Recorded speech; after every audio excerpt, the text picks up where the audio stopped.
Good morning, everyone. Hello, everyone.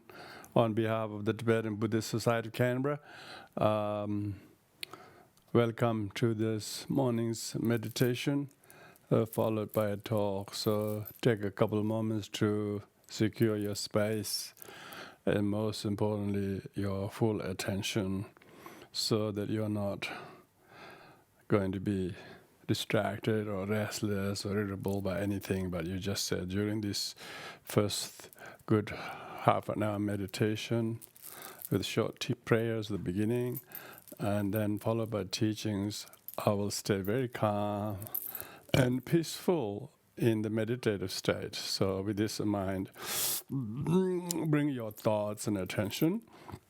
At the very beginning, I do short prayer, which is traditionally what we call refuge. This refuge is just really affirmation of our own confidence in following a way of life that really agrees to our heart and that is truth to you. And so in this case, people who follow and practice the way of the Buddha have great sort of commitment and sense of solace and peace by having found a Buddha or having discovered the way of awakening. Buddha isn't a god. Buddha means just the light within us that is inspired by the historical Buddhas, these immaculate teachings and practice and discipline, how we adopt a principle in our life and try to live by them. So therefore, the prayer at the very beginning is once a renewal of that commitment to follow the way of the Buddha, his teachings, and be part of the Holy Sangha, the community who believes in that, so that one has actually a sense of belonging and not thinking, I'm not part of this, I'm not part of that, and then feel very out of place everywhere, and therefore we feel very alone and lonely. A lot of people do that. So in Buddhism, the refuge helps you not to feel alienated by your egotism, but become humble and befriended by everyone who shares these teachings. So as I chant this refuge prayer, you can imagine yourself in the presence of the Holy Buddha and his enlightened community. Some people say when you take refuge, think of my teacher or something. That's a very Lamaistic way of saying, Even in Vajrayana Buddhism, it doesn't say you should visualize your teacher in the historical form. It never says it should be visualized in the form of the Buddha, whether the kind of Nirmanakaya aspect or Sambhogakaya aspect. So I have witnessed quite a few Tibetan following practitioners or Tibetan Buddhists, they always unhesitatingly say, visualize His Holiness or somebody like that. But in the text, it never says that. Even if your teacher is someone like His Holiness, you should never visualize him in his person, in his conventional physical body. You should visualize him in the form of Buddha, Vajradhara, and so on. So therefore, it's important not to confuse person with Buddha, because Buddha is so rare. And while we are really, really devoted and dedicated to the lineage, but we should not sort of bring down the Buddha in a form of a human person. And that's why people mistakenly think they have refuge in some teacher or lineage, which is really, really wrong, which is so divisive. And that's why the Buddhism is so fragmented, because people think they take refuge in this lineage and that teacher and so on, which isn't the case. So therefore, taking refuge in Buddha refers to the fully enlightened one, whose body is not a mortal form. His body is an immaculate nature of light. And if you do visualize at all, but if you don't visualize, just think in your mind wholeheartedly what Buddha is to you, and then try to instill a confidence and faith in that. Most importantly, in the teachings, the Dharma, and then that much more to the Sangha who has given you the Dharma. So it is reflecting on that. First to the refuge. Buddha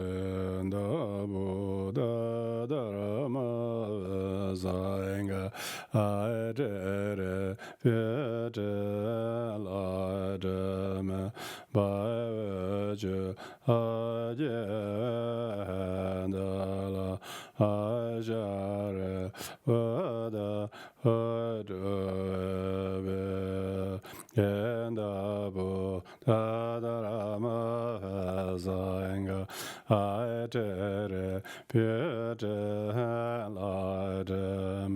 by virtue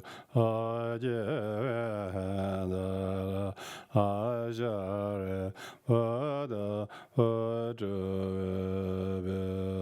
Sanje Tanzo Jejo Namala Janju Parada Dane Jazuj Dageje Sajebe Zonamanje Gala Benja Zanje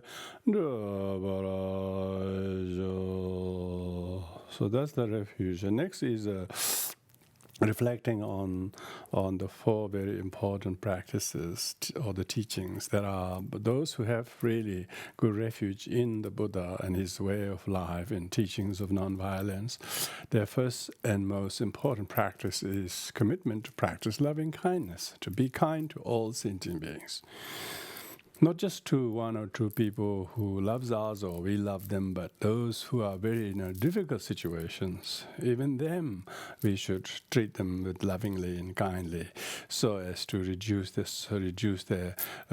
their friendship and comfort and respect, and so that we try to give something that they lack, but they may make them happy. So that's a loving kindness. To commitment, renewing the commitment to practice loving kindness. That's really Buddhist. And then when you get to try to be giving and making some people happy, they can really barely be happy, because the happiness that that they can get is only from their own good karma. So therefore they have to be empowered to create the causes happiness, and then we know that they are so disabled to create their own happiness, and that's why they have so much sorrow that they can't remove on their own. So therefore, compassion is how can we assist them to relieve their sorrow and the causes of sorrow, and therefore commitment to practice, renewing the commitment to practice compassion to those who are very close and near. People practice compassion, but they get really resentful in a little while, and so that often defeats the very purpose. So practicing compassion. And so the third one is that when you practice loving kindness and compassion in each day, whatever you can, and not worry about what you can't, then you will have a degree of joy, joy that you did not resent, joy that you do not have ill will or anger, anything like that, and therefore your joy comes from absence of ill will and absence of resentment and enmity in your mind. And that is really good result. So that's a joyfulness. People who are joyful, this joy is not dependent on material things. Its joy is a good mind. It can give you the joyfulness. So that's why commitment to practice joyfulness. You have really joy. Small things you can do that really make a difference to your situation and others, and then you feel really delighted and joyful. That's joyfulness. Try to remember small things, small friendships, and cherish them. Don't try to aim the biggest one.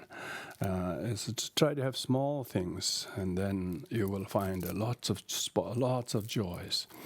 And then last is equanimity. Should you not be successful to make happy those close and near to you, and cannot overcome problems with difficult people, you should just don't give up on them, but practice a little bit of equanimity. So don't be too driven in having your way only.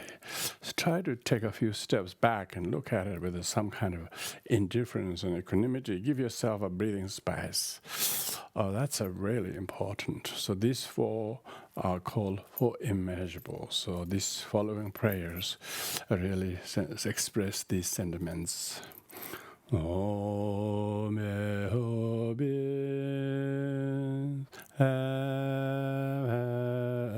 happiness, and the cause of happiness,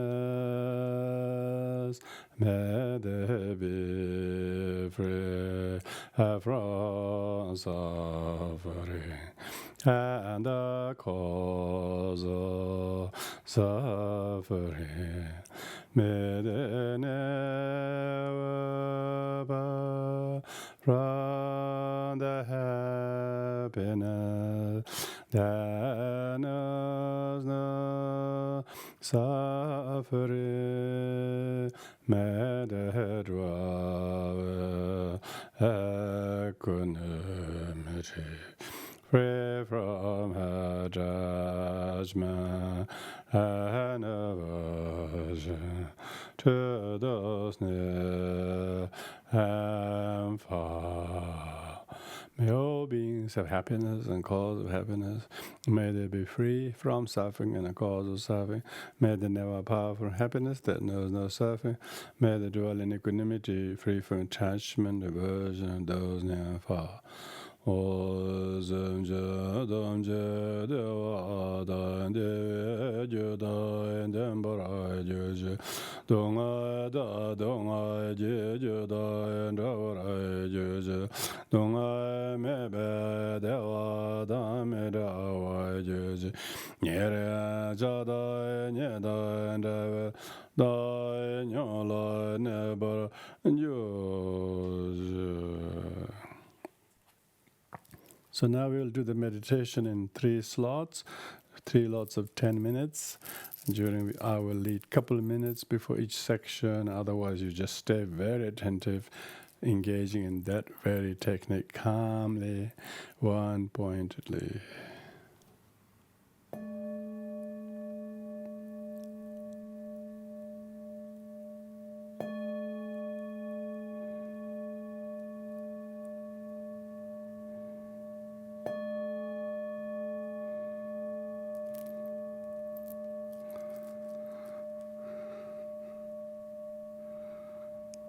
During this first slots of the meditation, keep your body as your main object of focus, the posture of the body from the feet all the way to the crown. Keep your back straight, that connects the crown and the bottom. Your hands on the lap in the meditation gesture. Your eyes half open, serene, peaceful. Soft gaze, not blinking them, no tightly shut. Lips and teeth left natural, tongue slightly curled inside the upper teeth, chin slightly tucked in, back straight, shoulders balanced. In this way, try to maintain the stillness as a grounded quality of earth, balance as a quality of watering, quality of fluid element, and awareness and sharp concentration as a blazing right effort of fire element. And very insightful and very knowledgeable why one is meditating, with great certitude of mobility of insight of air element. Try to blend all these 4 elements harmoniously. As you sit in the correct posture, these 4 will blend, and check and correct the posture as you scan up and down, and remain very calm. And try to use the pace of your scanning, rounds of scanning, about half a dozen times make a very sharp and very concentrated effort. And after that bout is completed, say 6 rounds, take a short and sharp, meaningful break. And then quickly repeat another bout of effort to fix your attention to the conscious positioning of the body, knowing the qualities, 4 elements are blended, and feel balanced and equanimous, calm, serene. And scan the posture mindfully without any wavering of the attention.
Keeping the posture as the good foundation, now we shift our focus on the incoming breath. When we're inhaling, we do the inhaling, know something positive comes in the breath, which we see the white oxygen, body of all goodness comes in, and we'll feel inspired.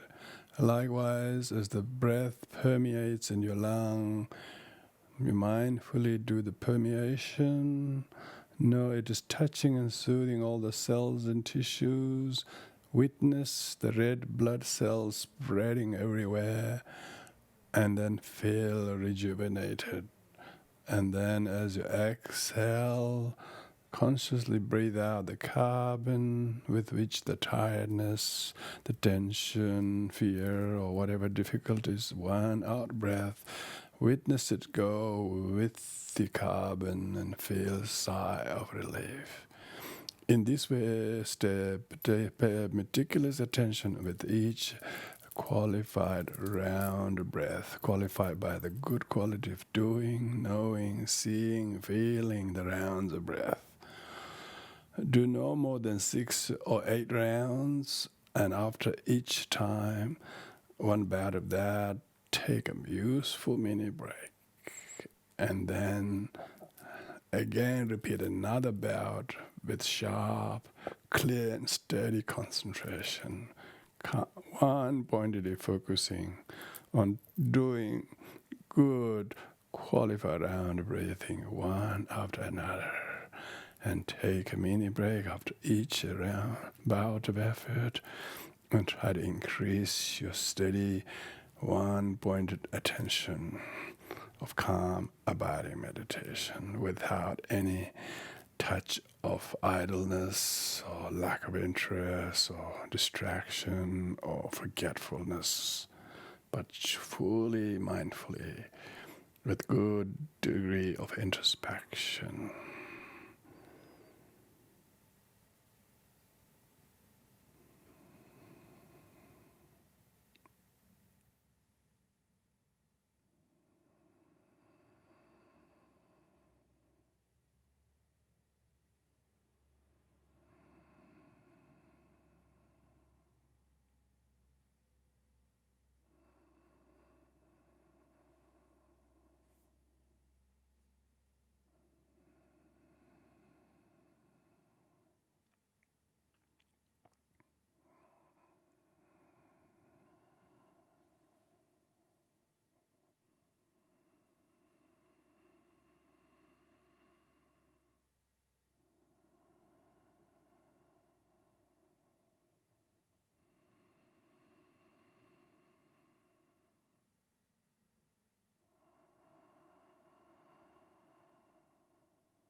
calmly keeping your posture of the body.